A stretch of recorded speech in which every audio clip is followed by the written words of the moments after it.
Sabar, sabar. Assalamualaikum warahmatullahi wabarakatuh. Selamat pagi semuanya. Pagi, Bu. Alhamdulillah masih bersemangat ya. Jadi syukur kita ucapkan kehadiran Allah Subhanahu wa taala, Tuhan yang Maha Esa, kita masih diberi kesempatan, kesehatan untuk sama-sama hadir pada pagi hari ini dalam kegiatan Kombel kita, yaitu berbagi praktik tentang budaya positif di sekolah. Salawat dan salam tidak lupa pula kita hadiahkan buat Nabi besar kita Muhammad SAW dengan mengucapkan Allahumma sholli ala sayyidina Muhammad wa ala ali sayyidina Muhammad. Pertama-tama saya ingin mengucapkan terima kasih kepada pengurus Kombel ataupun yang mewakili karena sudah menyiapkan kegiatan ini. Semoga nantinya kegiatan ini terlaksana dengan baik. Kemudian ucapan terima kasih juga kepada Bapak Ibu Majelis Guru karena sudah berkenan hadir untuk mengikuti kegiatan Kombel ini. Semoga nantinya kegiatan ini berjalan lancar. Baiklah, sebelum kita mulai kegiatannya, alangkah baiknya kita membuka kegiatan ini dengan ice breaking. Ini tentunya sering kita lakukan di kelas supaya apa? Supaya bisa menghidupkan suasana, mengembalikan semangat kita. Mungkin kadang kita disibukkan di dalam kelas dengan anak-anak kita, itu membuat membuat suasana pikiran kita bosan. Tentunya dengan ice breaking ini nantinya bisa menambah semangat kita. Ice breakingnya boleh dipilih, mau kita pergi bertepuk-tepuk atau pakai game Bapak Ibu. Pakai game kita. Sekarang saya beri Bapak Ibu kesempatan untuk memilih satu nama barang yang ada di kelas ini. Contohnya bisa infocus, bisa laptop, bisa speaker, bisa kipas angin. Satu saja, tidak boleh sama. Oke, baik. Ini nggak boleh sama ya. Dari Pak Aidil Fahmi dulu. HP, Pak Efes, infocus, Ibu Juminar, dompet, jam, laptop, kipas, papan tulis, foto presiden ya. Itu panjang dia PLP, foto presiden. Panjang, bukan foto saja. Bu Hikmah, kursi, penggaris. Nah, tugas kita sekarang pertama kita mengingat barang kita sendiri, benda kita sendiri. Yang kedua, saat kita menunjuk orangnya, umpama tadi Pak Fahmi bilang, ya Pak Fahmi tadi apa? HP. Dia bilang begini, saya HP, lempar nanti ke Bu Mira.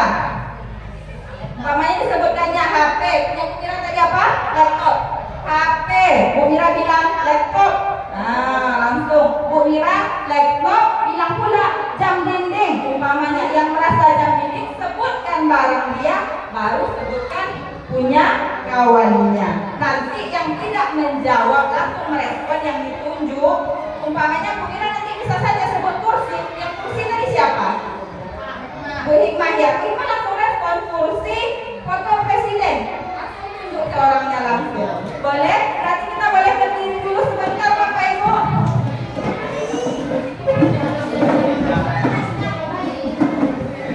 Baik. Dan kita mulai ya.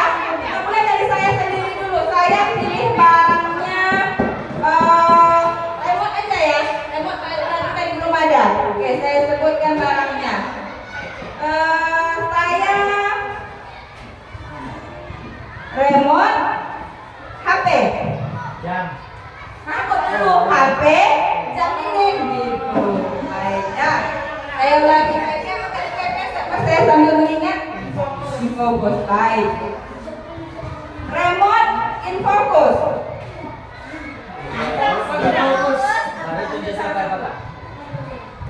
Kursi.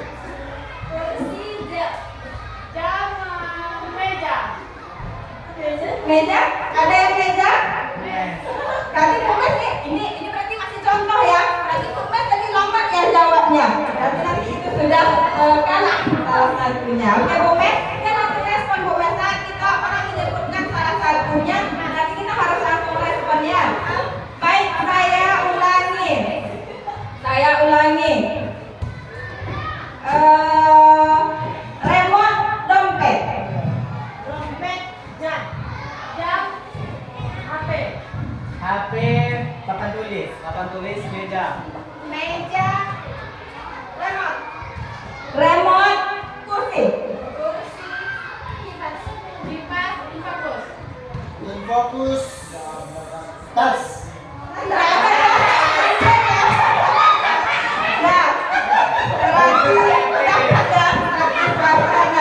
Berarti yang benar baik. Kasih tepuk tangan dulu Bapak Ibu.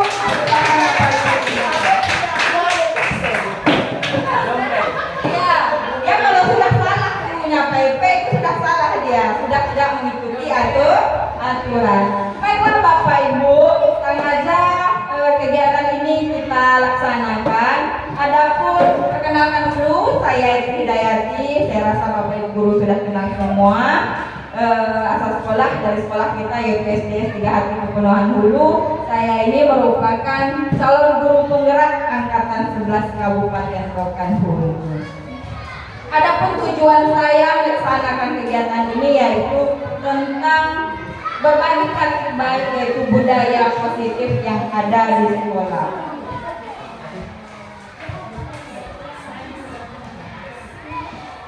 Sebelum kita mulai kegiatannya, di sini ada beberapa pertanyaan pemantik. Jawabannya hanya satu, apakah Bapak Ibu setuju dengan pernyataan ini? Yang pertama, hukuman dapat mendisiplinkan anak.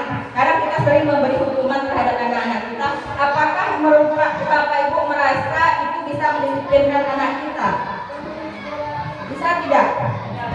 Karena umpamanya anak yang tidak mengerjakan PR, kita kasih hukuman. Apa hukumannya? Bersihkan WC. Ya, apakah besoknya itu jadi disiplin anak itu?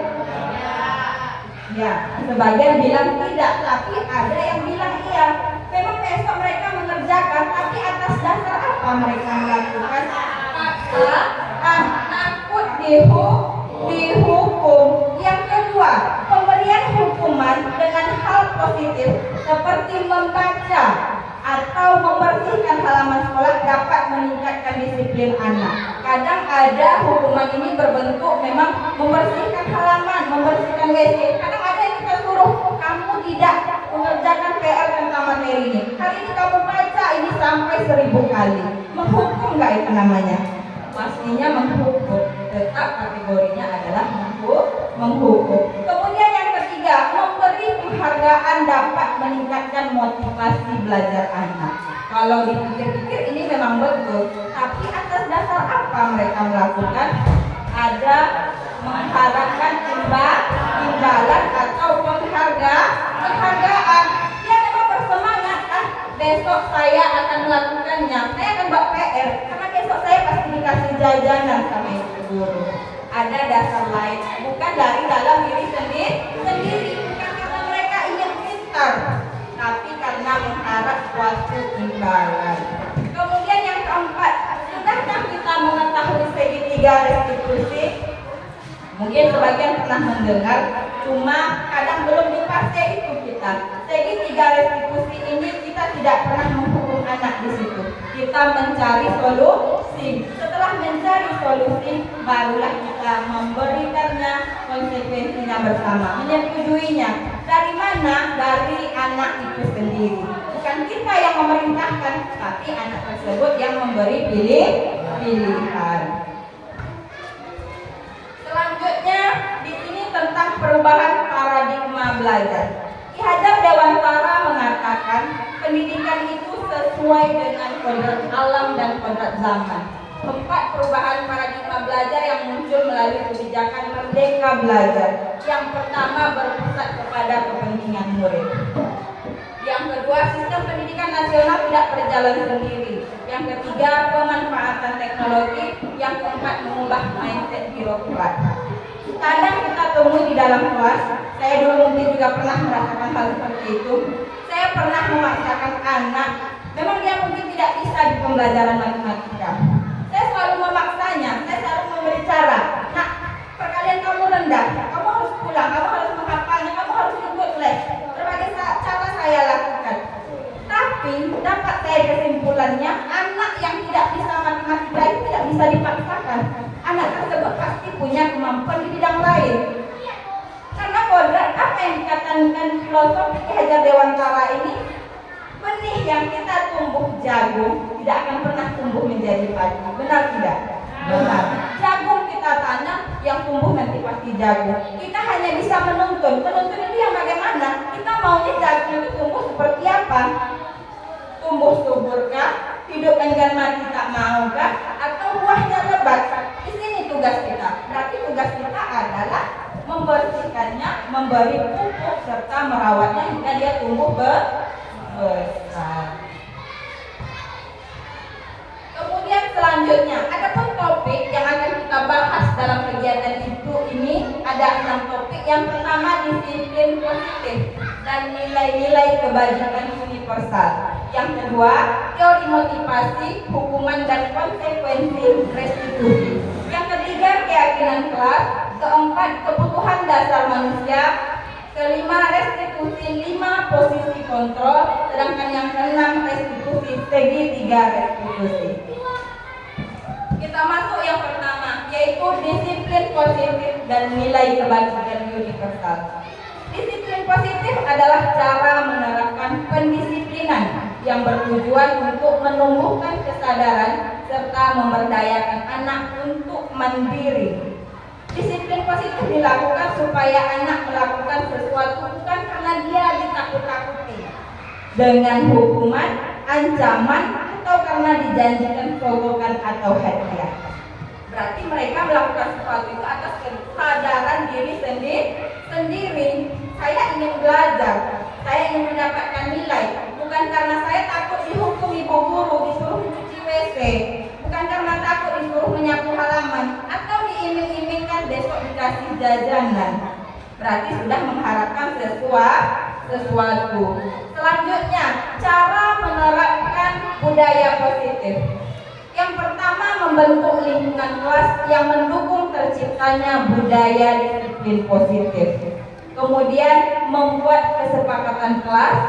Selanjutnya, kesepakatan kelas ini akan membantu guru dalam membentuk budaya disiplin positif, memudahkan guru dalam proses kegiatan belajar mengajar dan tidak menekan siswa.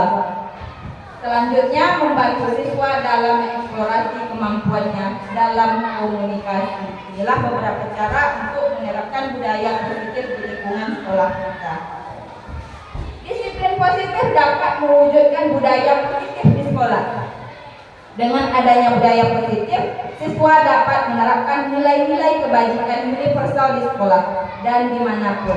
Nilai kebajikan universal adalah nilai yang disepakati bersama.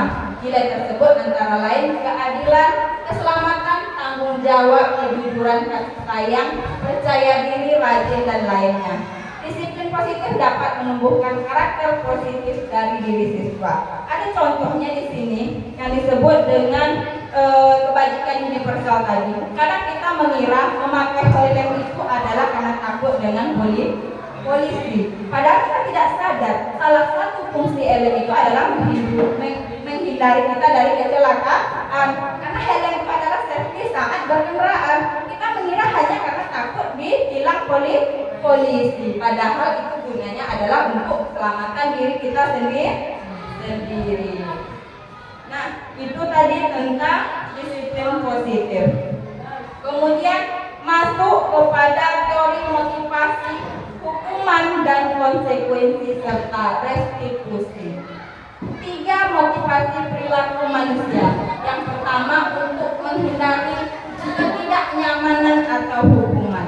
Seperti yang saya beri contoh tadi, mungkin ada sebagian dari kita, nanti saya nggak usahlah terlambat, kata siswa aja lah, kita beri contohnya dulu kan. Nanti disuruh ngutip sampah dulu di depan kelas, berarti dia takut dihukum. Yang kedua, untuk mendapatkan imbalan atau penghargaan dari orang lain.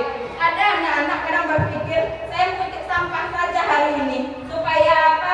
Besok dikasih reward. Apa? contoh kita pernah memberi tas untuk anak yang rajin mengutip sampah. Memang dasarnya itu memberi motivasi, tapi apakah berkelanjutan? Tidak ada yang meniru itu, tidak ada kesadaran dirinya lagi. Bahkan anak tersebut entah masih melakukan atau tidak di tingkatannya selanjutnya. Berarti hal ini tidak berkelanjutan. Yang ketiga, untuk menjadi orang yang ia inginkan dan menghargai diri sendiri dengan nilai yang mereka percaya. Jadi seseorang itu melakukan kebajikan, nilai budaya positif itu adalah untuk diri sendiri. Contohnya, kita memakai helm karena kita sadar ini adalah untuk keselamatan kita sendiri. Kita piket kelas untuk apa? Supaya ruangan kelas terasa nyaman saat belajar. Itu yang didasari dalam pikiran kita. Di sini hukuman bersifat tidak terencana atau tiba-tiba. Anak tidak tahu apa yang akan terjadi dan tidak dilibatkan. Hukuman bersifat satu arah dari pihak guru yang memberikan, dan murid hanya menerima hukuman tanpa melalui suatu kesepakatan atau pengarahan dari pihak guru, baik sebelum atau sesudahnya.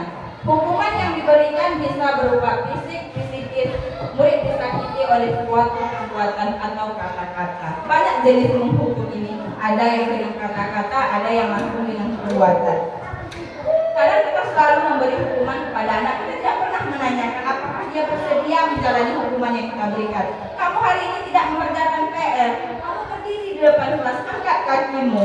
Sering kita lakukan seperti itu, bahkan saya dulu pernah melakukan hal seperti itu. Apa yang kita dapat dengan demikian? Itu akhirnya kita temukan berkelanjutan di dalam kelas kita. Sering kita lihat besok-besok yang tetap ada saja anak yang dihukum di depan kelas. Kemudian yang kedua, konsekuensi sudah terencana dan sudah disepakati. Pada konsekuensi, murid tetap dibuat tidak nyaman untuk jangka pendek. Konsekuensi biasanya diberikan berdasarkan suatu data yang umumnya dapat diukur. Misalnya seorang murid yang sudah 3 kali tidak mengerjakan tugas dengan batas waktu yang telah ditentukan, maka siswa tersebut dipersilakan keluar dari ruangan. Sikap guru di sini selalu memonitor murid. Kita kan selalu memberi konsekuensi di kelas kan. Kamu sempat 3 hari terlambat nanti datang ke sekolah, gak usah ikut belajar sama ibu. Sering nggak seperti itu? Masih sering kita temukan hal demikian. Kita inginnya mendisiplinkan anak, tapi kita tidak tahu efeknya yang bagaimana. Apa ujung-ujungnya? Anak memberontak dengan apa yang kita lakukan. Untuk apa saya seperti itu? Ibu guru juga menilai saya seperti itu. Kemudian restitusi adalah proses menciptakan kondisi pada murid untuk memperbaiki kesalahan mereka, bisa kembali pada kelompok mereka. Dengan karakter yang lebih kuat, restitusi juga merupakan proses kolaboratif yang mengajarkan murid untuk mencari solusi untuk masalah mereka dan membantu murid berpikir tentang orang seperti apa yang mereka inginkan dan bagaimana mereka harus memperlakukan orang lain. Nah, pada restitusi ini terjadi kolaborasi antara anak yang membuat masalah dengan guru. Mengapa demikian? Nanti jika kita temukan anak bermasalah, tentu kita ingin mencari solusi. Kalau menghukum, kita langsung memberi tindakan. Tapi kalau restitusi ini kita tanyakan dulu, mengapa anak ini melakukan ini? Kita lihat sudut pandangnya. Boleh kita tanyakan, kita pahami dia. Umpamanya kita tanyakan, kenapa kamu melakukan ini nak? Kenapa kamu terlambat? Mungkin dia bisa memberi alasan, saya terlambat bangun. Cuma kalau kita beri hukuman, kita tidak tahu apa sebenarnya yang terjadi. Saya pernah juga menonton video-video inspiratif di Facebook kan. Di situ dia sering terlambat dan dipukuli oleh gurunya. Padahal gurunya tidak tahu apa yang dilakukan anak itu sehingga dia terlambat. Begitu rupanya dia membantu orang tuanya yang sedang sakit di rumah. Gurunya merasa bersalah. Nah, ini contoh kecil. Mungkin saja anak-anak kita melakukan hal tersebut memang ada dasarnya dari sendiri. Makanya perlu kita lakukan hal itu. Kita tahu, kita cari tahu dulu penyebabnya apa. Kalau tetap berkelanjutan baru dicari solusi. Itu dia restitusi ya Bapak Ibu. Kemudian masuk yang ketiga, keyakinan kelas. Di sini Bapak Ibu mungkin sudah sering di awal pembelajaran di sekolah pada awal semester kita sering membuat keyakinan kelas. Keyakinan kelas ini adalah aturan atau norma yang dibuat oleh guru dan siswa bersama-sama untuk menciptakan lingkungan belajar yang kondusif. Kalau dulu kita bukan membuat keyakinan kelas, kita sering membuat peraturan kelas. Sering kan kita buat peraturan kelas? Kita buat tidak boleh membuang sampah sembarangan, tidak boleh merusak meja, pasti menggunakan kata-kata tidak boleh. Nah, hal ini artinya tidak berkelanjutan. Kemudian keyakinan kelas berupa pernyataan universal yang dibuat dalam bentuk kalimat positif. Kalau tadinya peraturan dibuat dalam bentuk kalimat negatif, menggunakan kata tidak boleh, jangan, dilarang, pasti sering kita temukan kalau peraturan kelas seperti itu. Namun pada saat keyakinan kelas semuanya dirubah dalam bentuk kalimat positif. Tidak boleh membuang sampah sembarangan, diubah menjadi buanglah sampah pada tempatnya. Kata tidak boleh itu tidak boleh lagi digunakan. Kemudian dalam perwujudannya, keyakinan kelas harus dilaksanakan dengan tanggung jawab. Bukan hanya siswa, guru juga mempunyai tanggung jawab dalam pelaksanaannya. Apa tugas guru, apa tugas murid, yang mana bukan tugas guru dan yang mana bukan tugas murid. Itulah pada keyakinan kelas. Saya ada di sini. Nih, mengapa tidak peraturan saja? Kan kita sering bertanya, kalau dulu kan peraturan. Sekarang mengapa tidak peraturan saja? Mengapa harus keyakinan kelas? Yang pertama, mengapa kita memiliki peraturan harus menggunakan helm bila mengendarai kendaraan? Berarti kita punya jawaban di sini. Berarti gunanya adalah untuk menyelamatkan diri kita sendiri, bukan karena takut dirazia Pak Polisi. Kemudian mengapa kita memiliki peraturan 3M, menggunakan masker, mencuci tangan dan menjaga jarak? Untuk apa? Mungkin itu pernah kita laksanakan di masa COVID dulu. Untuk apa? Untuk keselamatan diri kita sendiri, bukan karena takut nanti nampak Pak Polisi kita nggak menggunakan masker. Sebenarnya gunanya bukan itu. Contohnya di sekolah aja, kursi kawan kita di samping bisa saja menular kepada kita. Berarti gunanya adalah untuk menyelamatkan diri kita sendiri. Yang ketiga, mengapa kita memiliki peraturan harus datang tepat waktu pada saat mengikuti pelatihan? Contohnya saja, saat seperti ini pelatihan sudah dimulai, tiba-tiba kita terlambat. Malu tidak? Berarti untuk menghargai orang yang berbicara di depan, orang yang sudah hadir dan merasa tanggung jawab atas diri kita sendiri. Tidak mempermalukan diri kita sendiri. Mengapa orang bisa datang tepat waktu sementara kita terlambat?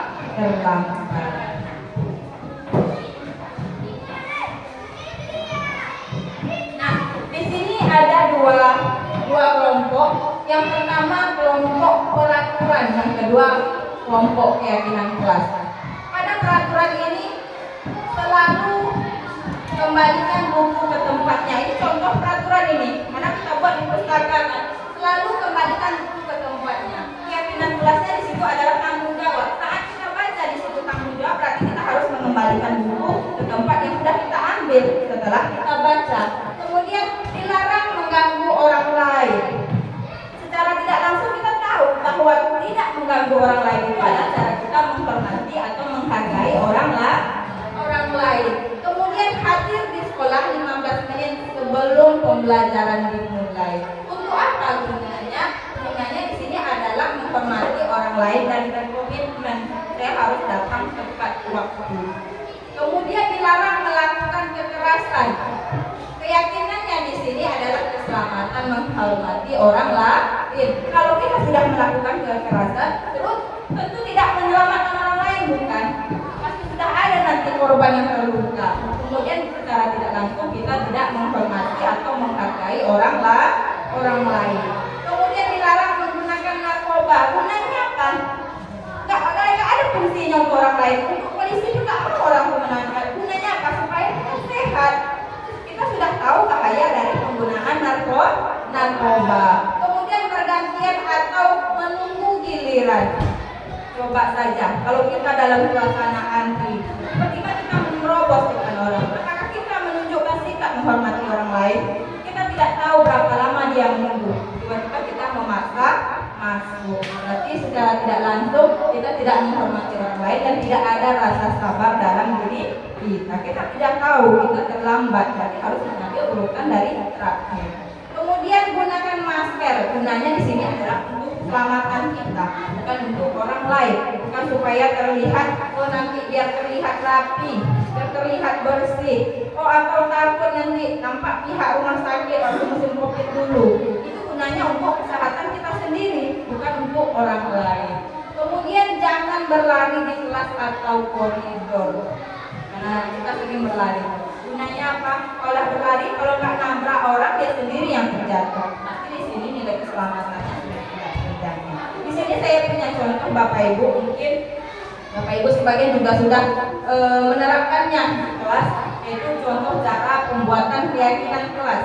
Keyakinan kelas ini kalau mungkin dulu kita buatnya dalam bentuk peraturan kelas. Namun pada keyakinan kelas ini kita buat dulu dia langsung dalam bentuk peraturan kelas terlebih dahulu, baru kita rubah bersama-sama. Gunanya apa?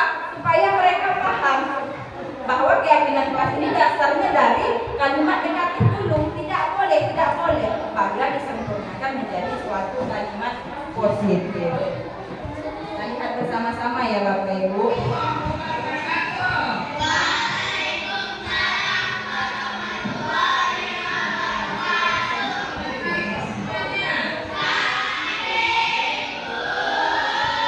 Masih intro ya Bapak Ibu.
kalau Bapak Ibu membuatnya langsung keyakinan kelas atau peraturan kelas terlebih dahulu? Langsung keyakinannya.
lanjutkan. Itu adalah contoh yang sudah saya buat penerapan atau aksi nyata saya mengenai keyakinan kelas. Dari 6 topik tadi saya memilih keyakinan kelas. Sebenarnya kemarin saya sudah juga membuat sebuah aksi nyata tentang penerapan segitiga restitusi. Namun kali ini saya dalam hal ini, dalam berbagi praktik baik ini, saya menjelaskan tentang keyakinan kelas. Saya rasa Bapak Ibu juga sudah melakukan hal ini di kelas di awal semester. Kemudian kita lanjutkan, tadi kita sampai di tahap keyakinan kelas. Kita lanjutkan selanjutnya, yaitu tentang kebutuhan dasar manusia. Setiap orang tentu mempunyai kebutuhan dasar. Ada 5 kebutuhan dasar manusia. Yang pertama adalah kebutuhan bertahan hidup. Tentunya dengan apa? Dengan kesehatan, rumah, makanan, dan keamanan. Seseorang tidak akan bertahan hidup jika salah satu di antaranya tidak terpenuhi. Contohnya, tidak makan. Ada nggak orang yang hidup kalau tidak makan sama sekali? Tidak ada. Kemudian tidak punya rumah, ibunya tinggal di kolong jembatan. Pak Pami ya katanya. Iya. Tidak, Pak Pami juga butuh makan. Terpenuhi ya Pak ya? Terpenuhi. Kemudian kasih sayang dan rasa diterima. Tetap ingin terhubung dengan orang lain seperti teman, keluarga, tempat kerja, dan sekolah. Pernah nggak orang merasa bisa hidup sendiri? Nggak apa-apa lah aku jauh dari keluarga.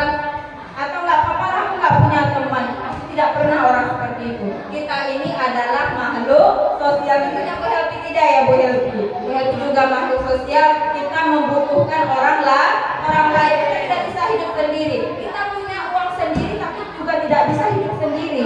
Kita butuh beras untuk makan. Siapa yang menanamnya? Sanggup kita menanamnya sendiri?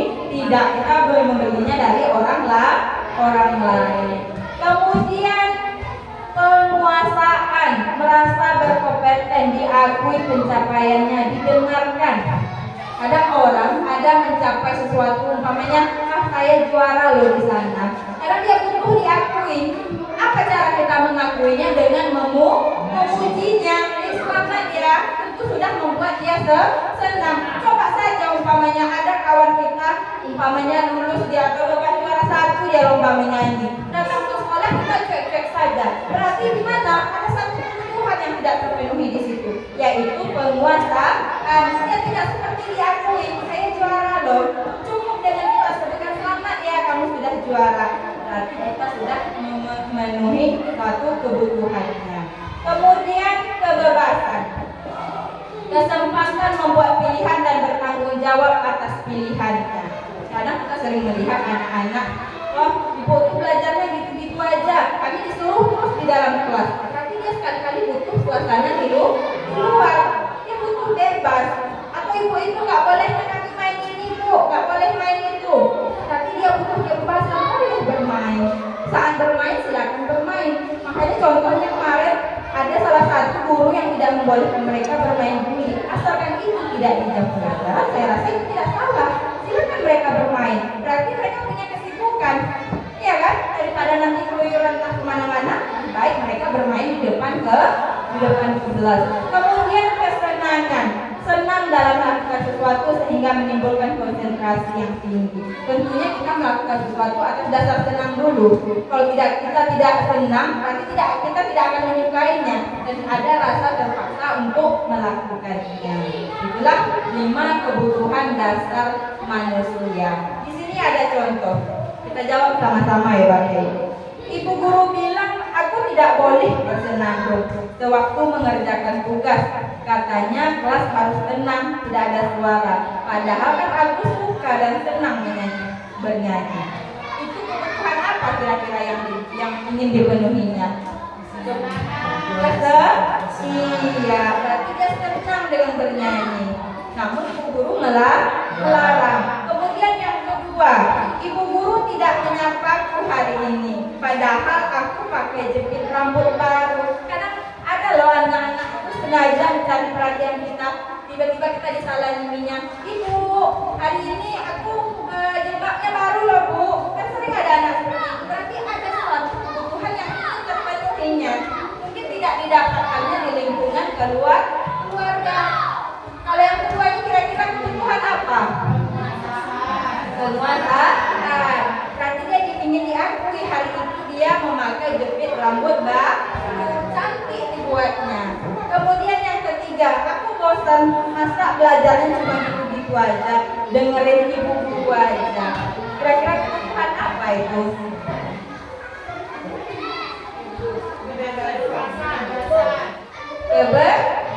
Kebebasan. Betul?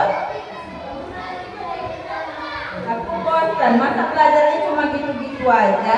Iya, berarti kebebasan. Dia tidak mau seperti itu. Kita seperti mengikat dia. Ini aja, itu gaya belajarnya. Saya aja yang ceramah di depan. Kadang mungkin dia tidak ingin seperti itu. Dia mungkin saja ingin sekali-kali kita bermain, Bu, kita buat game supaya anak tersebut tidak bosan. Kemudian aku sebel, gambarku tidak rapi, malah ibu guru nunjukin ke teman-temanku di depan kelas. Kira-kira kebutuhan apa itu?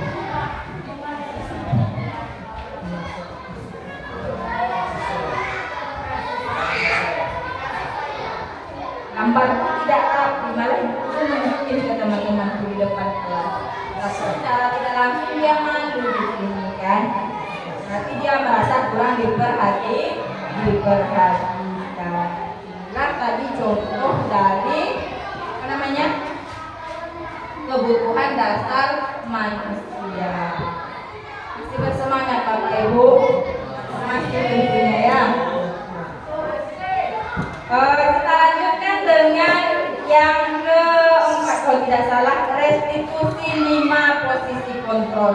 Saya dulu sangat menyukai loh Bapak Ibu. Di modul yang saya pelajari, saya salah satunya menyukai hal ini. Kenapa? Karena sering terjadi di lingkungan kita saat kita mengajar. Bahkan kita pernah melakukan, saya akui, saya tidak malu mengakuinya. Dari 5 posisi kontrol ini, saya pernah melakukan semuanya. Mungkin yang ke-6 ini yang belum, mungkin pernah, cuma tidak sampai di fase yang sampai selesai dia. Yang kelima ini. Yang pertama, menghukum, membuat orang merasa bersalah, teman, pemantau, dan manajer. Mungkin di manajer ini pernah saya lakukan, tapi tidak sampai ke fase yang sampai ke ujungnya. Mungkin karena waktu itu saya belum memahami. Inilah fungsinya untuk penggerak Bapak Ibu.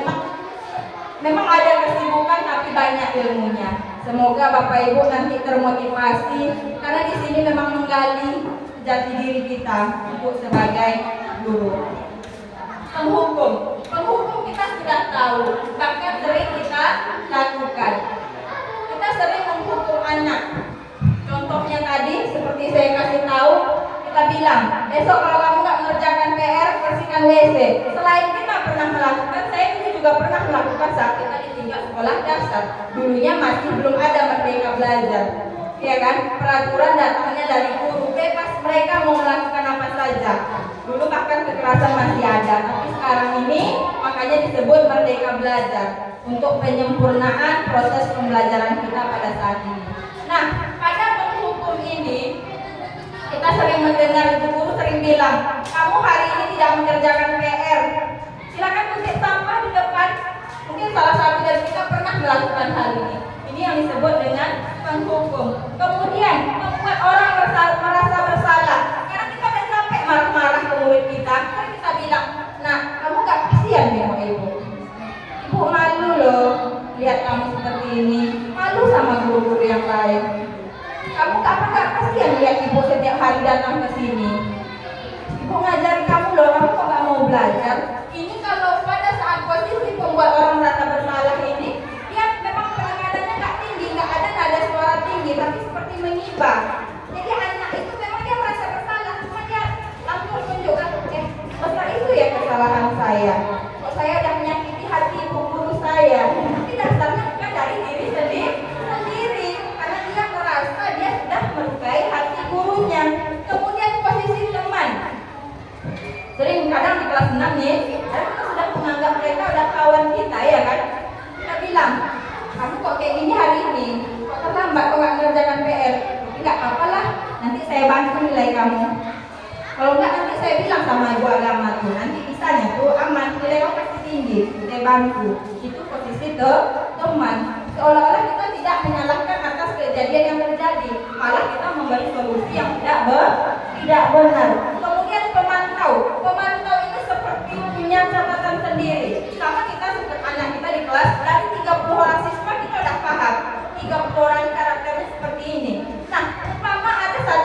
juga yang memang kita tahu mungkin perangainya memang di luar jalur, pasti kita paham. Minggu kemarin kamu seperti ini loh, minggu kemarin kamu tidak mengerjakan PR, minggu ini enggak juga, besoknya kamu juga enggak piket. Berarti kita memantau di sini, kita sudah memantau kegiatan dia. Kita seperti dah punya buku. Setiap hari minggu kemarin dia ini, minggu ini dia ini. Berarti dengan dalam hal ini kita memantau. Berarti kita fokus pada satu anak ini, fokus bukan kepada kebaikan, ada nilai negatif. Kemudian barulah posisi manajer. Manajer di sini kita tidak menghukum, kita tidak membuat rasa bersalah, kita tidak memantau, tapi mencari solusi. Seandainya kita temukan anak yang bermasalah, kita tanyakan apa penyebab dia melakukan itu. Setelah tahu, baru kita pahami. Oh, mungkin saja waktu itu, nah, kamu kok kemarin kok nggak pakai topi dasi saat upacara? Kita tahu kalau tidak menggunakan atribut lengkap, pasti kamu dibariskan di belakang. Apa jawabannya? Pasti dia menceritakan, Bu, sebenarnya saya mau bawa, tapi memang saya belum dibeli sama orang tua. Mungkin ada anak yang menjawab seperti itu, tapi mungkin ada juga anak-anak yang bilang, Bu, saya lupa loh, Bu, saya tadi pagi terlambat. Lalu kita tanyakan, kenapa kamu terlambat? Saya tadi malam sibuk main HP, jadi terlambat bangunnya. Lalu kita pahami, oh, Ibu paham. Itulah posisi manajer, Ibu paham maksud kami. Ibu juga dulu, baru kita tarik ke keadaan kita. Mungkin dulu waktu SD Ibu juga pernah melakukan kesalahan. Bukan tidak mungkin ya kan, mungkin kita juga pernah melakukan seperti yang dilakukan. Namun setelah itu baru kita ubah keyakinannya. Berarti kita anak ini sudah melanggar keyakinan kelas bahwa sekolah ini sudah kita sepakati bahwa hari Senin kita harus menggunakan atribut lengkap. Barulah dia paham.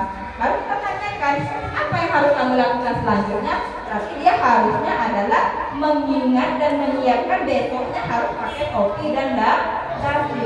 Jadi atas dasar apa dia berubah? Bukan karena dihukum, tapi karena kesadaran diri. Oh, salah loh yang saya lakukan. Besok saya harus berubah. Ini harus saya lakukan. Inilah 5 posisi kontrol yang ada. Bapak Ibu pernah coba saya tanya lah dulu satu-satu. Dari kelima ini yang sering terjadi menghukum coba berapa orang? Saya ingin tanya dulu. Tidak apa-apa, kita jujur saja. Saya juga tidak malu mengakuinya. Menghukum berarti pernah ya? Pernah, berarti usia jarang berarti. Membuat orang merasa bersalah. Kalau saya juga sering itu. Saya sering bilang, nah kamu gak kasihan loh lihat ibu. Sering tuh kayak gitu. Betul. Ibu jauh-jauh datang ke sini. Pernah kita lakukan hal itu. Posisi teman, ya, sering juga, ya. Ini saya lihat dia memang seperti merangkul, cuma ada nilainya. Berarti dia melakukan hal ini ada nilainya. Nggak apa-apa, besok ibu tuh bantu saya. Berarti bukan atas diri sendiri lagi. Kemudian pemantau, itu pernah kita seperti punya catatan sendiri di kepala kita kan. Anak ini loh kelakuannya seperti ini, ya kan? Dan 30 anak itu saya pernah merasakan, saya hafal kelakuannya. Oh, anak ini seperti ini, anak ini pembelajaran seperti ini. Itu disebut dengan pemantau. Nah, posisi manajer, pernahkah dilakukan sebelumnya? Mungkin pernah, tapi sampai di fase kita menanyakan, nah kamu kok nggak pernah mengerjakan PR, ya kan? Sering kita tanyakan. Tapi pernahkah kita langsung menstabilkan identitasnya? Kita sebut, kamu, ibu pernah merasakan seperti posisi yang kamu rasakan. Ibu pernah juga melakukan, namun ini tidak benar. Tidak kita lakukan seperti itu. Mungkin sampai di fase baru mungkin menanyakan apa penyebab dia melakukan. Nah, jadi saya harap Bapak Ibu mungkin pelan-pelan. Memang intinya di posisi kontrol ini tidak semua anak yang bisa kita bentuk karakternya seperti ini. Saya akui apalagi latar belakang anak-anak kita dari keluarga yang berbeda-beda basicnya ya Bapak Ibu. Cuma pelan-pelan mungkin ada beberapa dari anak kita yang bisa di posisi manajer. Saya nggak tahu sekarang perkembangan Pendra. Ibu tahu Pendra di kelas Pak Dirga. Saya nggak udah di mana dia posisi sekarang. Tapi waktu itu begini. Saya sedikit bercerita. Saya heran waktu itu memang Pak Dirga sebelumnya tidak ada konfirmasi ke saya, tiba-tiba dipanggil ke dalam kantor. Pendra, ini perjanjian. Setelah ini kalau kamu lakukan lagi, kamu berhenti. Saya terkejut. Anak ini kalau putus sekolah pasti akan menjadi-jadi. Sekolah aja kayak gini kondisinya. Jadi saya tarik, memang lagi suratnya dibuat Bu Nur, saya panggil. Saya duduk di samping dia, Bu Nur penampak waktu itu. Saya panggil. Saya hanya ingin tanya, kira-kira kamu pikirkan yang kamu lakukan ini merugikan nggak untuk diri kamu sendiri? Seperti merokok. Kamu pernah nggak lihat gambar di rokok itu? Pernah, Bu? Takut nggak kamu nengok?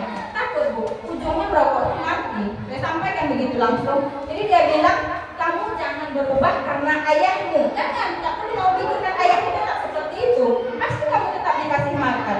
Oh, ada karena kamu takut, Hadirga nggak perlu, Hadirga nggak, kamu nggak ada pun nggak apa-apa. Atau karena ibu nggak perlu, kamu nggak ada pun banyak lagi mungkin ibu. Saya sampaikan seperti itu. Tapi sekarang kamu putuskan, kamu besok mau jadi apa? Kan nggak kamu punya cita-cita. Dia bilang dia mau jadi tentara. Yang disampaikannya sama saya mau jadi tentara, Bu. Kalau mau jadi tentara, yang berubah itu harus dari diri kamu.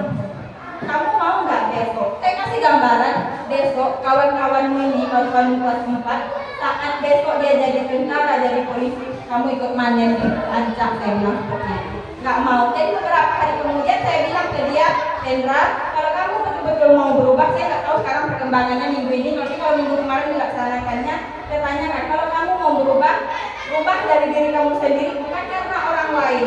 Jadi setiap hari dia menemui saya, Bu, saya hari ini sekolah, tadi saya udah pakai sepatu dia, hari apa dia nggak pakai sepatu, Bu, memang caranya nggak benar, nggak disalahin saya, terus kayak gini, Bu, saya mau jadi tentara, saya sekolah, saya udah mau berubah, hari ini saya sekolah, Bu. Temuinya saya, tapi saya nggak tahu, tapi ini tetap saya kontrol anak ini, berarti pendekatan ini penting kita lakukan.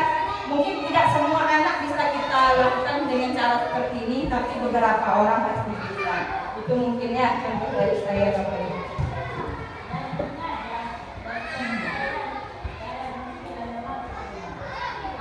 Nah, di sini ada tadi sudah saya sebutkan juga contohnya pernyataan ini. Di sini saya kecewa sekali dengan kamu. Berarti ini membuat orang merasa bersalah. Berarti anak itu pasti berpikir, oh ibu ini kecewa dengan tindakan saya hari ini. Saya merasa memang tidak nyaman hari ini. Sudah kesal kali sama saya. Karena mungkin tidak segitunya cara kita supaya anak tadi merasa bersalah, supaya besoknya berubah. Namun secara tidak langsung kita sudah merubah mindset dia. Kemudian yang kedua, ayolah lakukan demi ibu dan bapak.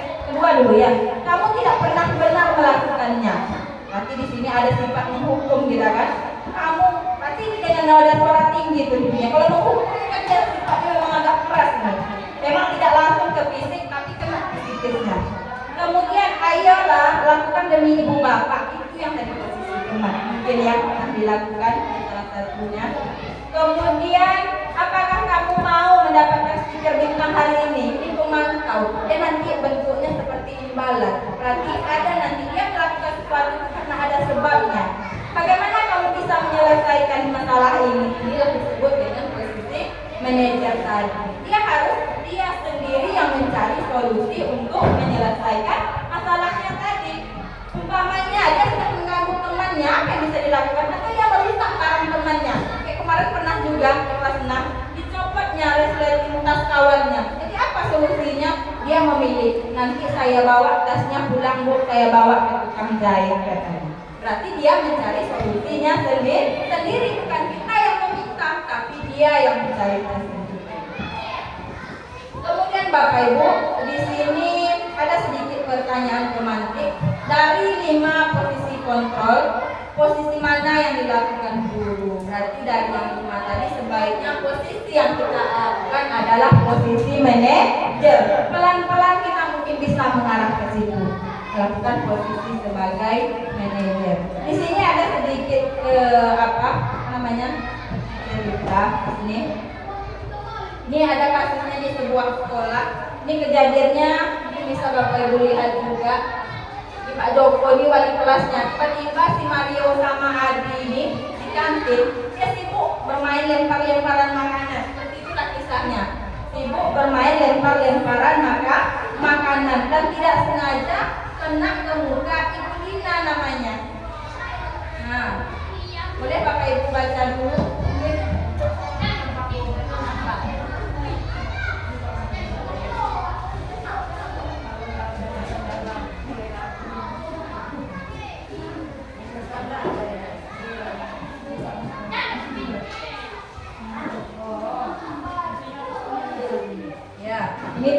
Pak Joko ada 2 siswa yang sibuk bermain lempar-lemparan. Berarti fungsi dia di sini memang anak ini melakukannya atas dasar kesenangan. Karena kan sering kita lihat anak tidak sengaja membuang makanannya. Untuk apa? Untuk memenuhi kebutuhannya di dalam berbentuk kesenangan. Senang dia melakukannya. Karena tidak hanya ingin diakui, cuma karena dia senang saja melakukan. Di sini kita bisa contohkan Mario dan Adi. Tadi Bapak dengar laporan dari Ibu Piket di kantin. Sepertinya kalian dalam masalah. Nah, masalahnya apa? Ya Pak, tadi pada jam istirahat pagi kami main lempar-lemparan makanan di kantin. Tapi tidak sengaja malah kelempar kena wajah Ibu. Nah, saya kalau makanan belum pernah terjadi langsung ya. Tapi kalau bola sering ya, anak-anak kadang main bola, kadang tendang kena ke kaki kita, mungkin sebagian ya Bapak Ibu. Terus kepala sekolah ketika beliau sedang berjalan, kalian main lempar-lemparan makanan di kantin kena wajah Bu Dina ketika beliau sedang lewat. Iya Pak, dengan wajah sedih dan muka murung. Mungkin anak-anak tahu, ya oh aku tindakan ini sudah salah. Adi, ada informasi yang kamu mau tambahkan? Berarti di sini Bapak itu mulai menanyakan. Kami tidak bermaksud melakukannya Pak, tapi kami tidak sengaja. Tapi ini alasannya. Memang nampaknya hal kecil, tapi memang hal itu tidak disengaja. Memang tindakan mereka mungkin kita lihat salah, ya kan? Nah, apalagi bermain lempar-lemparan makanan. Jadi di sini apakah kalian tahu kalau kalian berada dalam masalah sekarang? Iya. Mereka menjawab iya. Baiklah, Bapak di sini bukan mencari siapa yang salah. Kalau kita mungkin langsung memvonis atau memberi hukuman. Kalian tidak tahu, apalagi yang kena adalah wajah guru. Namun di sini Pak Joko ini tidak marah-marah dia malah mengatakan baiklah, Bapak di sini bukan mencari siapa yang salah. Memang yang salah yang keduanya, tetap bersalah. Tapi di sini untuk mencari penyelesaian. Apa yang bisa mereka lakukan? Apa sebenarnya yang mendasari mereka melakukan? Karena ingin merasa senang aja dia bermain lempar-lemparan makanan dan dia tidak tahu kalau itu merugikan orang lain. Nah, di sini kalian berdua ingat dengan baik keyakinan kelas kita. Kita kembali pada barulah ingatkan saat anak berbuat salah, barulah kita ingatkan kembali dia kepada keyakinan kelas mana yang sudah mereka langgar. Kita kembali kepada kalian lempar-lemparan makanan dan mengenai Ibu Dina. Apakah ketika kalian melakukan itu kalian menghormati orang lain? Tentu saja tidak. Dan mereka pun mengakuinya. Tapi kalian mendapatkan rasa senang. Menurut Bapak ada cara lain. Tapi ada cara sebenarnya. Cuma mereka tidak paham. Karena mereka langsung merasakan senang melakukan itu, mereka langsung melakukannya. Nah, di sini pertanyaan pemantik tadi. Posisi mantra yang dipraktikkan Pak Joko adalah manajer. Dia tidak langsung menghukum anak yang berbuat salah. Dalam penanganan masalah, Pak Joko menggali penyebab siswa melakukan tindakan tersebut. Atas dasar apa? Kemudian siswa menyadari kesalahannya dan mengajak siswa mengingat kembali keyakinan kelas yang dibuat bersama-sama. Pak Joko juga menemukan solusi atas permasalahan.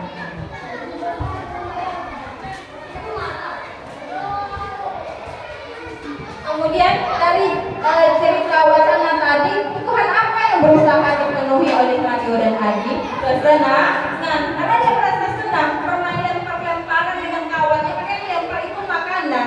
Apabila di sini tidak terjadi ya Bapak Ibu, ada cara lain untuk melakukan kesenangan atau untuk mendapatkan kesenangan. Berarti hal ini yang ingin dipenuhi oleh Mario dan Adi saat berlempar-lemparan makanan itu adalah kebutuhan kesenangan. Kemudian apa yang dikatakan guru dalam tahap menstabilkan identitas, validasi tindakan dan mencari keyakinan.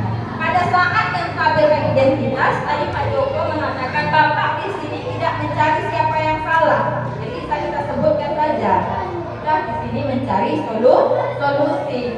Bapak di sini untuk mencari penyelesaian sama-sama. Berpikir sama-sama tentang apa yang bisa dilakukan untuk memperbaiki keadaan.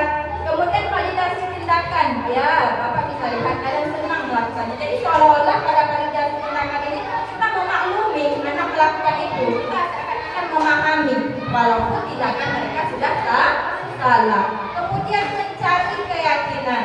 sekarang mari kita bicarakan tentang keyakinan. Nah, dalam hal ini keyakinan yang sudah mereka langgar adalah tidak menghormati orang lain. Pertama, mereka tidak menghormati diri sendiri dengan melempar-lempar makanan, dan lagi kena budina berarti sudah tidak menghormati orang lain. Kira-kira sesuai prinsip restitusi, apa yang akan dilakukan Mario dan Adi untuk memperbaiki kesalahan kepada ibu? Misalnya meminta maaf dan berjanji tidak akan melakukan hal yang sama lagi di lain waktu. Tidak terhadap Budina aja, mungkin terhadap guru lain. Mungkin Bapak Ibu di situ mungkin penyampaian saya tentang budaya positif yang bisa kita lakukan di sekolah. Bapak Ibu kalau ada pertanyaan boleh ya Bapak Ibu. Setidaknya mungkin satu pertanyaan tidak apa-apa, biar agak bersemangat sedikit. Boleh, ada yang mengganjal di hati? Mungkin kok saya mau menanyakan dari undang topik tadi, saya mau menanyakan perihal ini Bapak Ibu. Nah, kaitan topik ini disiplin positif, teori motivasi, keyakinan kuat, boleh. Silakan Bapak Ibu kalau ingin bertanya. Satu pertanyaan pun boleh. Mungkin ada yang belum kita pahami atau mungkin Ibu ini nyampaikan seperti ini, tapi saya rasanya belum bisa saya terapkan, boleh sampaikan. Bumes boleh atau PV tidak boleh. Fahmi, dari 6 topik yang saya sampaikan tadi, atau masih ada yang rasanya menolak di hati saya? Saya sebenarnya tidak setuju. Boleh, silakan.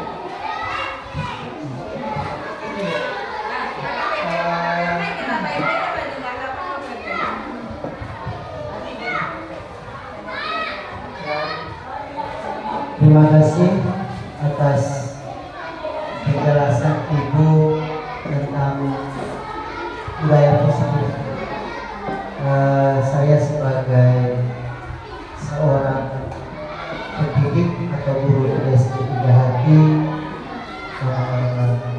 sangat memberikan motivasi lagi dan motivasi lagi untuk lebih memahami siapa saya sebagai seorang pendidik atau guru yang dipercaya di tempat ini.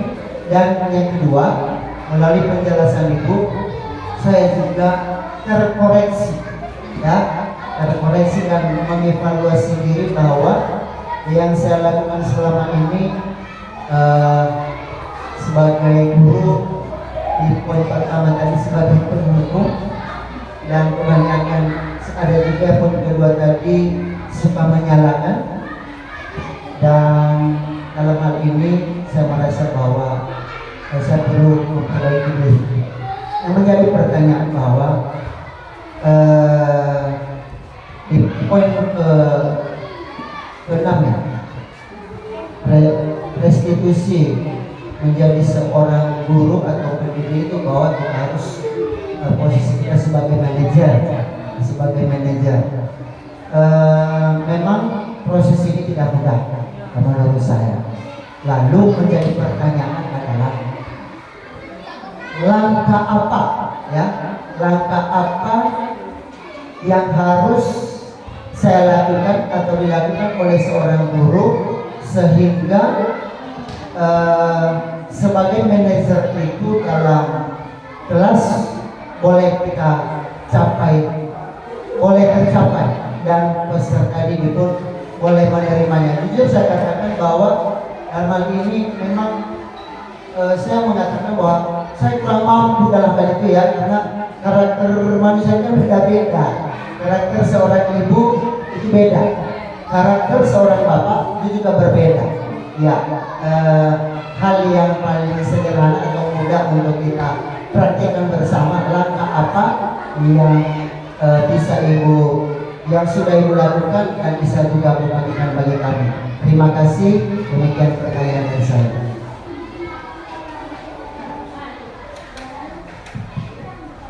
Pertanyaan yang luar biasa ya Bapak Ibu. Tentu ini sebelum di sini pun pertanyaan itu pernah juga kami hadapkan waktu kami rukun budaya positif modul 1.4. Bahkan kami sesama CGP pun menentang hal ini.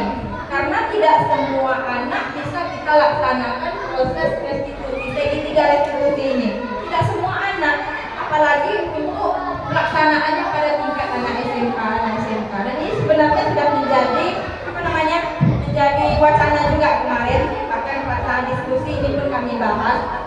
Pertama, kita sudah tahu KUP kalau segitiga restitusi ini adalah proses kita memvalidasi tindakan pada anak. Berarti kita di sini memposisikan diri kita sebagai manajer, tidak menghukum, tidak memantau, tidak membuat rasa bersalah, dan tidak menganggap sebagai teman. Namun dalam hal ini, seperti yang Bapak sampaikan tadi, kita juga bisa melihat kasus seperti apa sebenarnya yang sedang dilakukan, atau apa yang sebenarnya yang sedang kita hadapkan.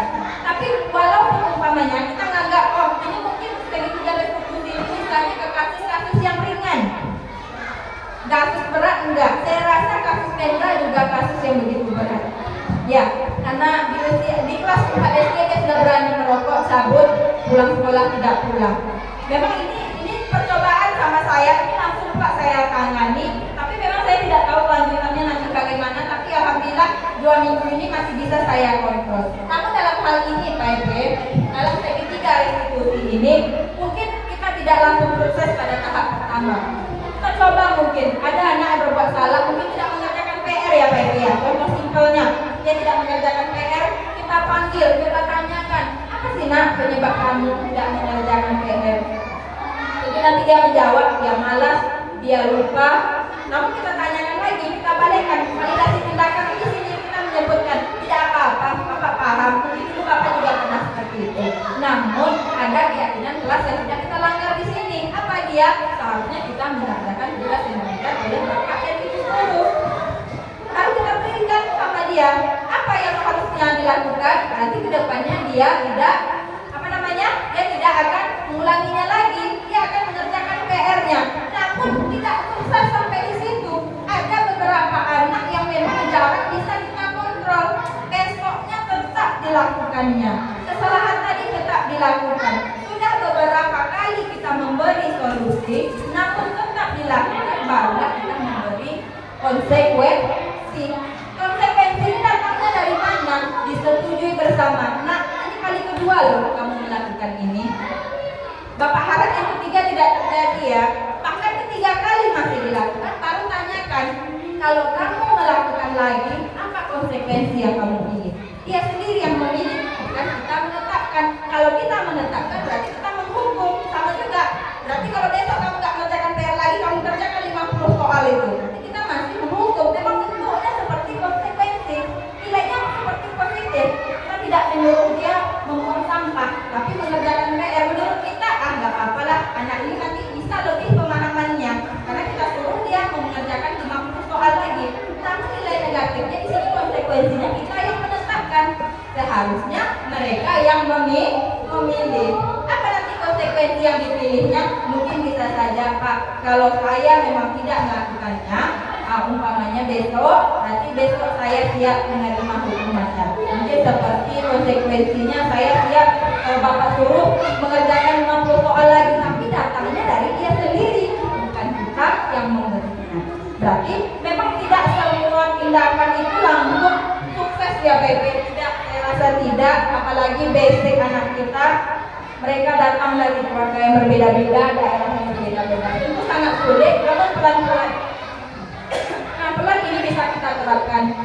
Mungkin dari 30 anak, mungkin ada 5 orang yang tidak, tapi kita berharap 25-nya kita bisa sukses melakukan hal ini. Jadi saya berharap, hanya saya lakukan budaya positif ini mungkin tidak hanya sebagai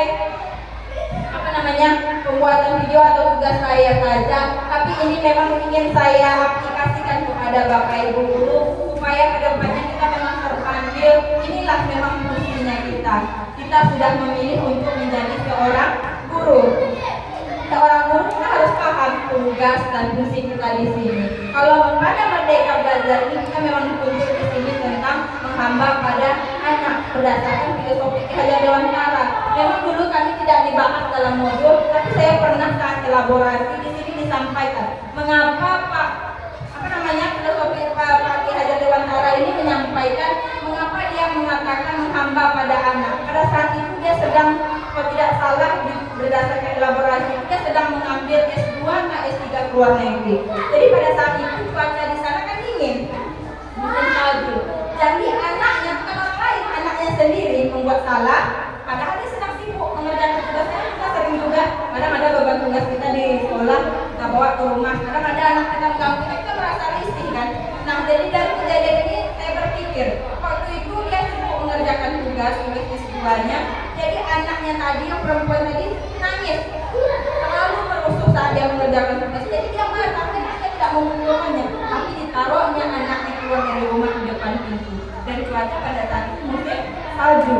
Dan pada dasarnya setelah itu, setelah beberapa jam, dia baru teringat, oh saya salah melakukan ini. Saya tidak harusnya menghukumkan anak saya. Pas dia buka pintunya, anaknya sudah keras. Memang dia tidak meninggal, cuma sampai sekarang katanya ya, memang di buku itu diceritakan sampai sekarang pun dia masih di buku dirawat oleh orang lain. Berarti berapa ruginya dia hanya karena satu kesalahan kecil, iya kan? Karena kita merasakan sering kan kita terbebani, kita ada kerjaan di rumah, anak kita sendiri nih, bukan anak orang lain kan? Kita tidak sengaja hukumnya memarahinya, tapi kita tidak tahu efeknya nanti bagaimana. Nah, maka dari itulah maka disebut bahwa pembelajaran itu harus menghamba pada anak. Makanya disebutkannya di situ sampai kapanpun kamu akan kuratikan katanya. Jadi sampai sekarang anaknya itu tetap dijaga, disayang orang lain yang menjaga, karena hanya kesalahan kecil yang dia lakukan. Oke Bapak Ibu, mungkin itu saja dari saya tentang berbagi mengenai budaya positif ini.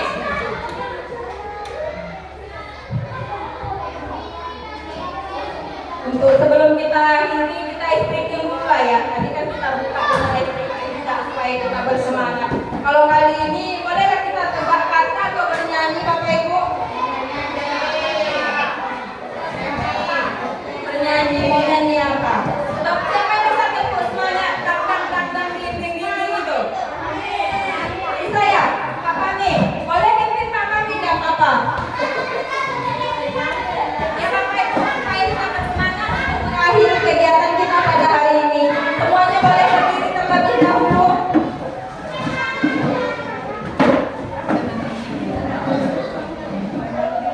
Bapak Ibu udah tahu gerakannya? Untuk nanti kan saya katakan tepuk semangat, dan ding ding ding, dung dung dung, dan ding ding ding, dung dung dung, se, aha aha ha, aha aha ha, semangat. Jadi langsung. Bisa Bapak Ibu? Sama-sama kita coba ya. Tepuk semangat. Dang ding ding ding, dung dung dung, dang ding ding ding, dung dung dung, se, aha aha ma, aha aha ya, semangat. Baik, terima kasih Pak Edo Fahmi.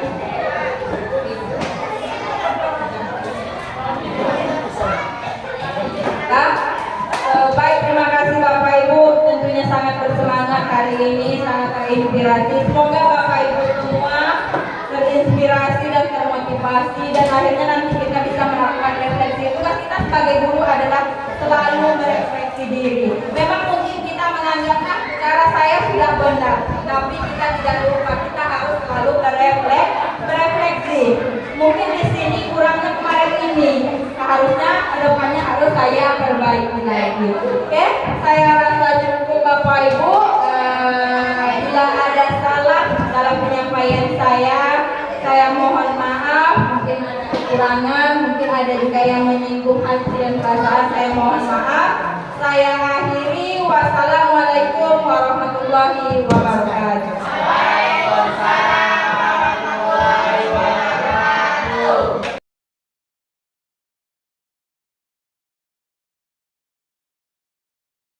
Tiga. Assalamualaikum warahmatullahi wabarakatuh. Waalaikumsalam warahmatullahi wabarakatuh. Selamat pagi semuanya. Pagi.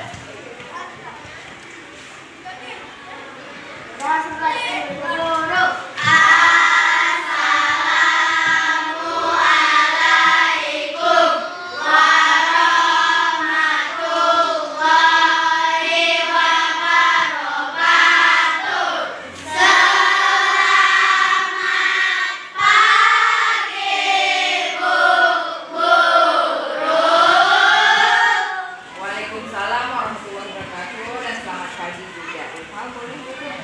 Nah, pagi ini masih bersemangat ya? Masih. Tujuan ibu masuk ke kelas ini adalah kita akan membuat sebuah keyakinan kelas. Tentunya keyakinan kelas ini kita buat bersama-sama. Ada ibu juga, ada siswa juga, dan ini nantinya kita sepakati bersama. Tujuannya apa? Supaya suasana kita belajar di kelas ini terlihat nyaman, aman, dan tentram. Dah, sebelumnya kita ice breaking dulu ya, supaya kita lebih semangat lagi. Cuaca kan agak mendung nih, kita ice breaking terlebih dahulu. Tahu lagu bertepuk tangan? Sudah paham ya? Sudah. Lagunya diawali dengan buka tutup terlebih dahulu ya kan? Kita buka ya. 1, 2, 3. Buka tutup, bertepuk tangan. Buka tutup, tepuk tangan lagi. Digulung-gulung, digulung-gulung. Mari tersenyum hihi. Digulung-gulung, digulung-gulung. Mari tertawa haha. Baik, kita semangat ya anak ibu. Dah, adapun tadi sudah ibu sampaikan. Berarti sekarang udah semangat ya. Semangat kita ya, walaupun cuaca dingin seperti ini kita harus tetap semangat. Kita akan membuat sebuah keyakinan kelas. Ini gunanya apa? Inilah nanti yang membuat yang kita sepakati bersama supaya saat kita belajar, suasana kita belajar di kelas adalah rasanya nyaman. Namun sebelumnya kita harus juga paham bahwa keyakinan kelas ini adanya karena adanya dulu peraturan kelas. Apa saja contoh peraturan kelas? Coba siapa yang bisa sebutkan, Stefani? Apa contoh peraturan kelas Stefani? Iya, tidak membuang sampah sembarangan. Tidak membuang sampah sembarangan. Apa contoh lain lagi? Siapa yang bisa nyebutkan Rival? Apa contoh Rival? Iya, tidak boleh makan di kelas. Nah, peraturan kelas ini bersifat kalimat negatif, menggunakan kata tidak boleh, menggunakan kata jangan. Ya, namun nanti hasilnya nanti sampai dia ke keyakinan kelas. Namun kalimat yang pertama kita buat ini terlebih dahulu adalah kalimat peraturan kelas dulu. Nanti kita kelompokkan dia, barulah kita rubah menjadi kalimat positif. Dan jadilah dia menjadi satu keyakinan kelas bersama-sama. Nah, ini tentunya yang kita pahami adalah kita punya pemikiran bahwa peraturan kelas itu berbeda-beda. Antara tadi yang disampaikan Stefani dan Rival itu berbeda-beda. Stefani tadi bilang adalah tidak boleh membuang sampah di dalam kelas, sedangkan Rival tidak boleh makan dalam kelas. Mungkin ada kawan lain yang berpendapat tidak boleh jangan lupa piket, iya kan? Ada juga yang seperti itu. Apa lagi contohnya?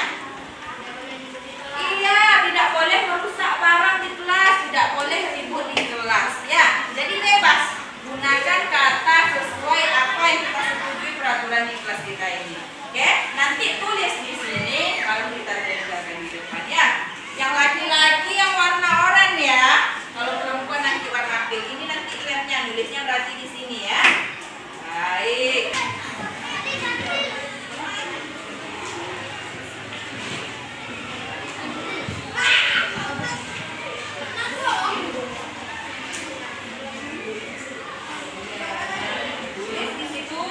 Kalimat tentang peraturan kelas yang akan kalian buat.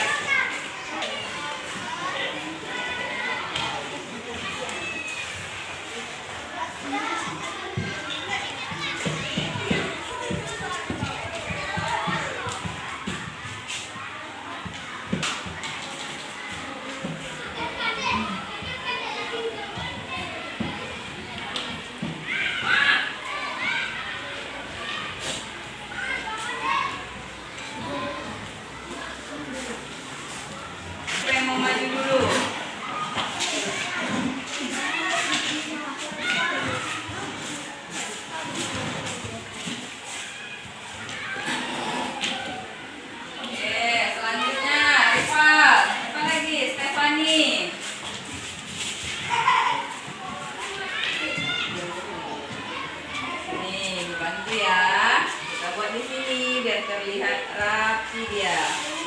Rapi sini aja biar nampak cantik. Apa lagi? Ke bawahnya. Oke. Yuk.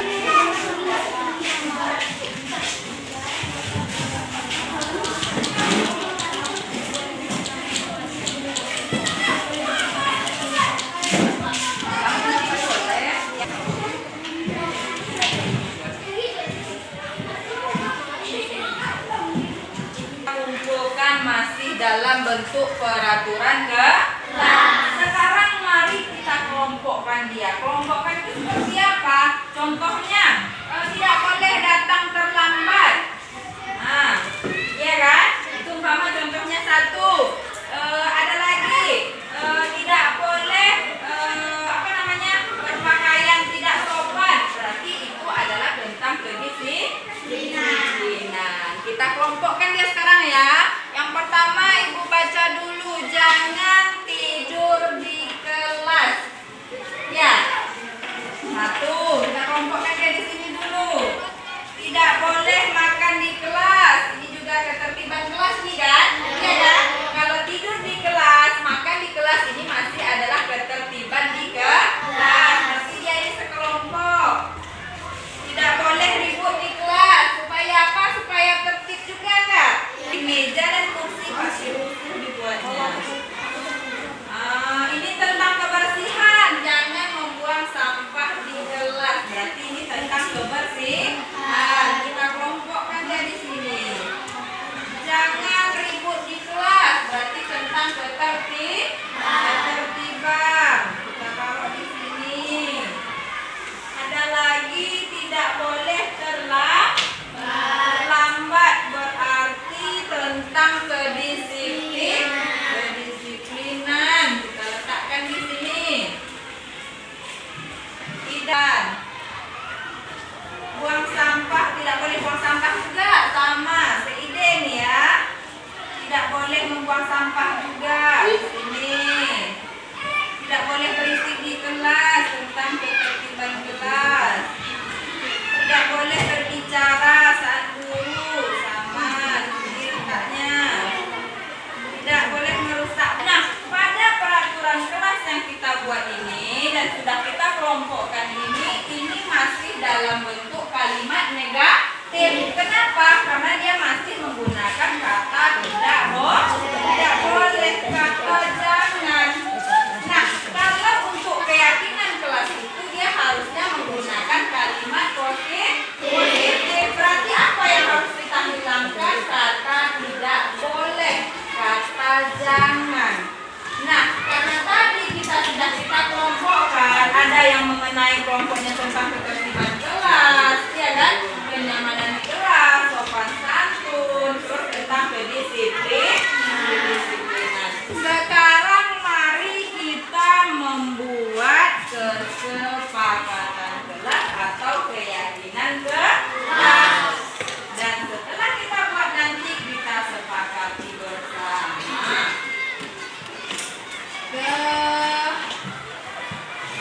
Keyakinan kelas. Pertama, dari yang kita buat tadi dalam bentuk kalimat negatif kita ubah menjadi kalimat positif. Contohnya tadi yang pertama, jangan membuang sampah. Ini banyak nih ya, banyak yang sependapat tadi jangan membuang sampah di kelas, buang sampah di kelas, banyak yang buat seperti itu. Apa kalimat positifnya? Kalau disisihkan, buanglah sampah pada tempatnya. Yang lain ada lagi yang punya ide? Coba kita hilangkan kata lahnya. Membuang sampah pada tempatnya. Berarti itu keyakinan kelas kita yang pertama ya. Membuang sampah. Iya, membuang sampah pada tempatnya. Nah, ini tadi tentang kebersihan. Sudah ya. Selanjutnya ada juga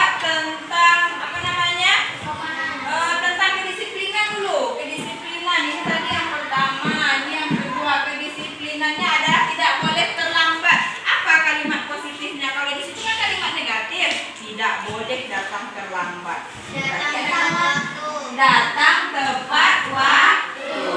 Betul sekali. Datang ke sekolah tepat waktu. Lagi tentang tidak boleh membantah guru atau teman. Berarti di situ masih ada kata tidak bolehnya. Berarti kalimat positifnya apa? Kalau kita tidak membantah guru, berarti kita menghargai atau menghormati guru saat di sekolah. Menghormati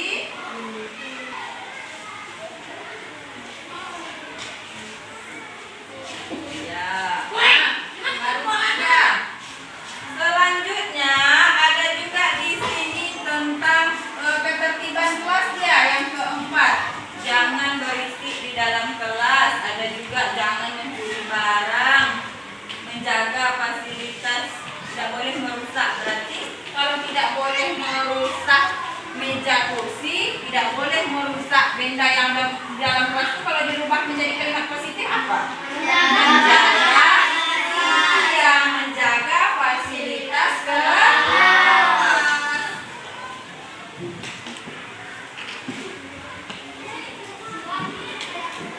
Ya, sudah 4. Lanjut kita yang kelima.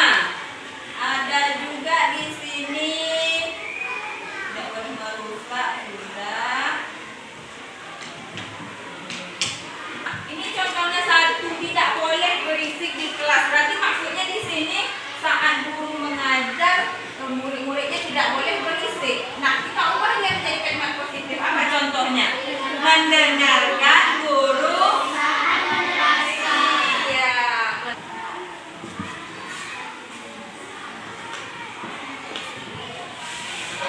Saat pembelajaran. Coba kita cek, ada lagi nggak yang lainnya? Tidak boleh merusak barang, sudah. Membuang sampah, sudah.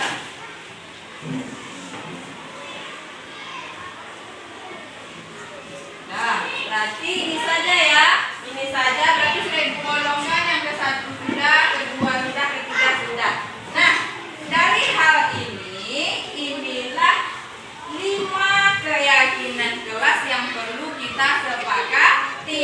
Ini datangnya dari mana? Dari ibu? Tidak. Siapa tadi yang membuat pertama? Adalah murid-murid ibu. Nah, karena murid-murid yang membuat, tentunya ini kita setujui bersama. Kita sepakati, setuju nggak kita dengan kelima ini? Yang pertama berarti kita tidak boleh membuang sampah. Kita harusnya membuang sampah pada tempatnya, ya kan? Berarti kalau ada sampah di tangan kita, membuangnya adalah pada tempatnya. Di mana tempat sampah? Pada tong sampah. Yang kedua, datang ke sekolah tepat waktu. Kita masuk pukul berapa? 7.30. Nah, berarti 7.30 kita sudah harus berada di sekolah dan masuk ke dalam sepakat nih? Guru di kelas. Berarti siapapun guru di kelas harus kita hormati. Sepakat yang ini? Jangan 5 orang saja semua ya. 25 ya, sepakat? Kemudian yang keempat, menjaga fasilitas kelas. Apa saja dia? Ada meja, ada kursi, ada lemari. Pokoknya seluruh barang yang ada di kelas ini adalah fasilitas kelas ini. Kelas berapa? Kelas 6. Jadi seharusnya kita menjaganya bersama-sama. Setuju? Setuju. Yang ini sepakat ya? Baik. Kelima, mendengarkan guru saat pembelajaran di kelas. Nah, kadang kalau Bapak Ibu guru lagi menjelaskan di depan, seharusnya kita mendengarkan. Jangan nanti Bapak Ibu guru menjelaskan di depan, kita sibuk cerita dengan teman, kita sibuk bermain. Berarti yang ini sepakat? Sepakat. Nah, karena keyakinan kelas ini sudah kita buat, ada 5 bentuknya dan sudah kita sepakati bersama-sama. Nah, kita sudah tahu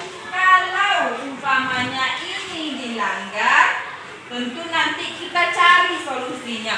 Umpamanya ada juga nanti salah satu yang membuang sampah lagi di kelas ini kan, kita cari solusi, kita diskusikan. Nah, kalau ini berkelanjutan tentu ada konsekuensinya, iya kan? Datangnya dari siapa? Setelah didiskusikan dengan ibu, tentu kalian sendiri yang memilih apa konsekuensi akibat melanggar atau tidak melakukan keyakinan kelas yang sudah kita sepakati. Paham? Paham. Dan ini mengenai keyakinan kelas kita sudah siap, kalian sudah paham, ibu rasa cukup. Namun sebelum keluar kita sedikit satu kali lagi, ini apa namanya, tes konsentrasi ya, tes konsentrasi. Ibu punya satu permainan. Nah, sekarang ya perhatikan, ibu punya jari telunjuk nih, semuanya fokus lihat pada telunjuk ibu, lihat telunjuk, namun tetap harus fokus. Apa yang diikuti, telunjuk atau apa yang ibu bilang? Tidak, lihatnya memang ke telunjuk, tapi yang diikuti apa yang ibu sampaikan. Itu namanya tes konsentrasi. Nanti ibu bilangkan, pegang hidung. Coba pegang hidungnya. Semuanya pegang hidung. Pegang telinga. Pegang mulut. Kan banyak yang salah. Ibu bilang pegang mulut, harusnya kita pegang mulut. Jangan ikut tangan ibu pegang mata, ya.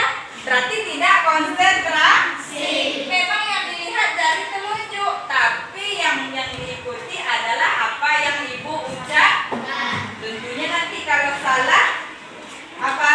Ayo boleh dipilih ya. Kita coba dulu ya. Kita coba. Perhatikan jari telunjuk. Namun tetap konsentrasi. Ibu bilang pegang mata, pegang hidung, pegang telinga. Good. Oke, masih mantap. Pegang mata lagi. Pegang mulut lagi. Memang langsung ke sini, cuma ada yang gerak-gerak ya kan? Ada yang ikut tangannya, pegang kuping. Kita ulangi satu kali lagi ya. Satu kali lagi. Pegang kepala. Pegang mata. Pegang telinga.